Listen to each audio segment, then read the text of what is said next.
بسم اللہ الرحمن الرحیم۔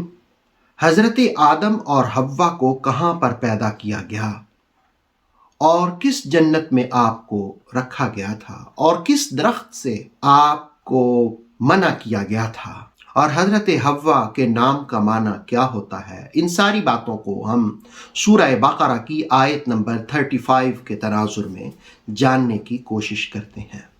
پہلے آیہ مقدسہ کا ترجمہ ملاحظہ ہو۔ وَقُلْنَا، اور ہم نے کہا، یا آدم، اے آدم، اسکن، رہیے، انت، آپ، وزوجکا، اور آپ کی بیوی، الجنہ، جنت میں۔ وَقُلْنَا یا آدم اسکن انت وزوجک الجنہ، اور ہم نے کہا، اے آدم، رہیے آپ اور آپ کی بیوی جنت میں۔ And we said, O Adam, dwell you and your wife in paradise. وَكُلَا، اور تم دونوں کھاؤ، منہا، اس سے، رغداً، آرام اور سکون کے ساتھ، حیث، جہاں سے، شیتما، تم چاہو، تمہاری مرضی ہو۔ وَكُلَا مِنْهَا رَغَدًا حَيْثُ شِئْتُمَا، اور تم دونوں کھاؤ اس سے آرام و سکون کے ساتھ، بغیر کسی رکاوٹ کے، جہاں سے تمہارا دل چاہے۔ And eat both of you freely with pleasure and delight of things therein, as wherever you will. وَلَا تَقْرَبَا، اور تم دونوں قریب نہ جانا، هذه الشجرة، اس درخت کے، وَلَا تَقْرَبَا هذه الشجرة، but do not approach this tree. فَتَكُونَا، ورنہ ہو جاؤ گے، من الظالمین، اپنا حق تلف کرنے والوں میں سے۔ فَتَكُونَا مِنَ الظَّالِمِينَ، ہو جاؤ گے اپنا حق تلف کرنے والوں میں سے، lest you be among the wrongdoers. فَتَكُونَا مِنَ الظَّالِمِينَ، you both will be of the wrongdoers. اس آیہ مقدسہ میں سب سے پہلی بات ہم یہ جانتے ہیں کہ حضرت آدم اور حضرت حوا کو کہاں پر پیدا کیا گیا۔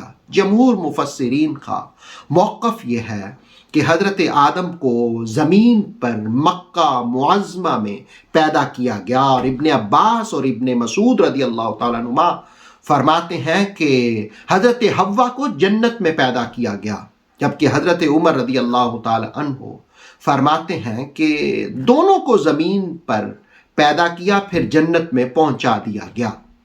حضرت آدم نے اپنی زوجہ کا نام حوا کیوں رکھا؟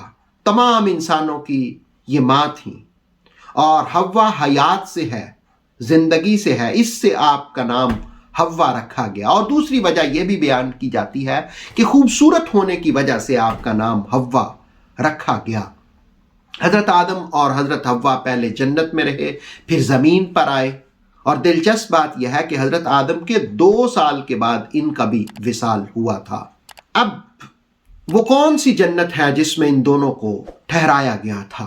اس پر تفسیر تبصرہ کے حوالے سے الجامع لاحکام القرآن میں بھی، اور پھر رازی نے تفسیر کبیر میں بھی، آلوسی نے اور ابن عاشور نے یہ بات رقم کی کہ اس سے مراد وہ جنت ہے جس کا مسلمانوں سے وعدہ کیا گیا، یعنی نیک اعمال کریں گے تو اس کا بدلہ جنت۔ تو اسی جنت میں اللہ رب العالمین نے حضرت آدم اور حضرت حوا دونوں کو رکھا تھا۔ جبکہ معتزلہ اور خوارج کا کہنا یہ ہے کہ دنیا کے باغات میں سے ایک سرسبز باغ ہے جہاں پر رکھا گیا تھا۔ ایک تیسرا موقف یہ ہے کہ دنیا کے باغات میں سے کوئی ایک باغ میں رکھا گیا تھا، لیکن اہل سنت کے نزدیک یہی ہے کہ جو جنت اللہ نے مسلمانوں سے وعدہ کیا اسی میں ان کو رکھا گیا۔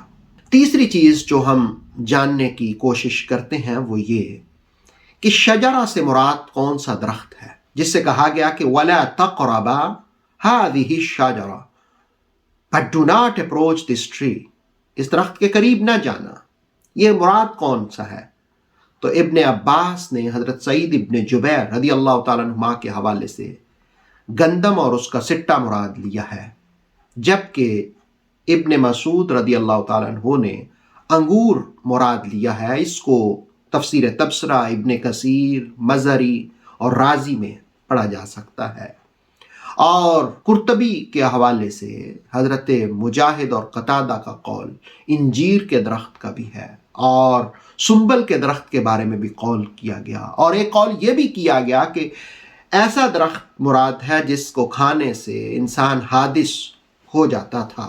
حضرت ابو بکر صدیق رضی اللہ تعالیٰ عنہ فرماتے ہیں کہ اس سے مراد وہ درخت اور اس کا پھل ہے جس سے کھانے سے انسان حادث ہو جاتا ہے، اس سے منع کیا گیا۔